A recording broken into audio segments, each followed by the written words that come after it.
Sagantaan kun kan isinii dhiyaatu Ana Olaanaa Hassaniini. Sagantaan kun wanni irratti xiyyeeffatu waa'ee fayyaa xiinsammuutii fi akkaataa ittiif kunuunsinu. Kaniifuu sagantaa teenya kan wal faana dhiyaatu kana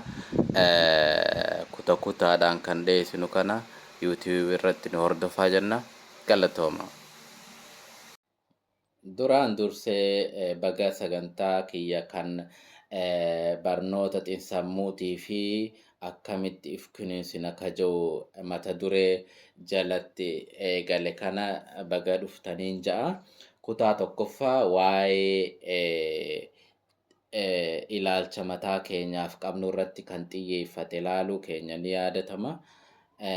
Amma kutaa lammadaa kanarratti haala tokko ilaalcha gaxaantummaa yookaan fayyaalessummaa hin qabne akkamitti amala akkam agarsiisan namni akkasii kan jedhu akkasumatti illee of keessatti fedhii akkam arkan kan jedhu asxaa amala nuti irratti arginuu fi isaan waan irratti ifirratti arkan jechuudha. Kanaan isinii ibsuu barbaada. Takka amala irratti jijjiiramni arginu takka namni sun waan takka faagaa bahee fakkeessuu jechuudha. Saaba dhaba faagaa bahee fakkeessuu. Maaliif waan san akka namni sirrii ta'ee akka namni dubbatuuf fakkeessu jechuudha. Faagaa bahee jechuudha. Akkasumatti faagaa bahuu keessatti nama gammachiisuudhaaf saaba dhaba kufee ka'uu jechuudha. Nama gammachiisuudhaaf jecha saaba dhaba. Amala akkanaati qaba jechuudha. Akkasumatti ammaasis hiree kompileena godhu yookaan waan gaarii hunda garan taanetti jijjiira jechuudha. Waa hunda numa homata. Waa hunda garan taanetti fudhate jechuudha. Ammaasis waan harkate takka gammachuudhaan fudhachuu dhabu itti ulfaata jechuudha. Waan san galataan fudhachuun itti ulfaata.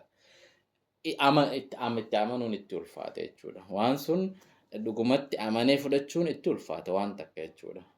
Waa hunda keessatti jechuudha. Waa hunda keessatti hojii keessattis taanaan waan san fudhattee deemuun itti ulfaata.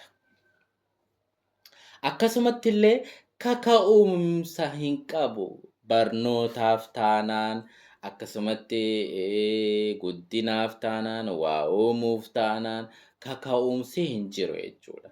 Mallattoolee kana qaba. Kan maayyii dadhabinuma kanaa akka harkan hin barbaadu jechuudha. Bootaa koonfart zoonii keessaa ba'uun barbaadu jechuudha. Dadhabina isaa kana akka namni argu hin barbaadu jechuudha.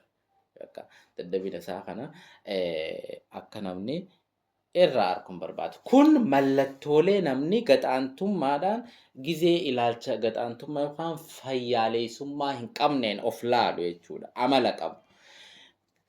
Kan itti aanu kun feeling of inferiority. Gizee nuti amma fakkeenyaaf gaxaantummaan nu dhagahame mallattoolee akkam finna. Haja'uudhaan xiqqoo ibsuu barbaade. Mallattooleen nuti fudhannu hobxummaa jechuudha bakka. Namarraa adda baanee hobxummaa akka namaa kaaniin darbamnee moggaa dhiibamneetti of ilaalla jechuudha. Ammaasis keessoo keenya akkamitti akka nuti bakka dorgomaan ta'initti of ilaalla. Akka nama dorgomaa hin ta'initti of ilaalla nuti dadhabaadhaan dorgomaa miti ambo'aata akka faayidaan qabu haala akkasitti of madaalla jechuudha. Ammaasis dafneeti aarra. Obsa dhabna dafneeti aarra jechuudha. Mallattooleen kun kan ofirratti inferiority irratti mul'atu jechuudha keessa keenyatti. Akkasumatti illee gizee xiqqoo waan xiqqoo takka kalaqa daleen if komachuu dafanii if komachuutu jira.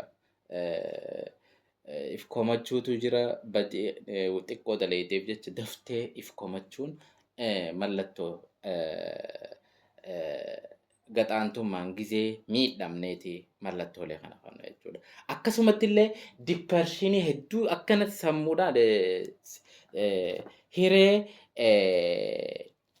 diipparshiiniin hedduu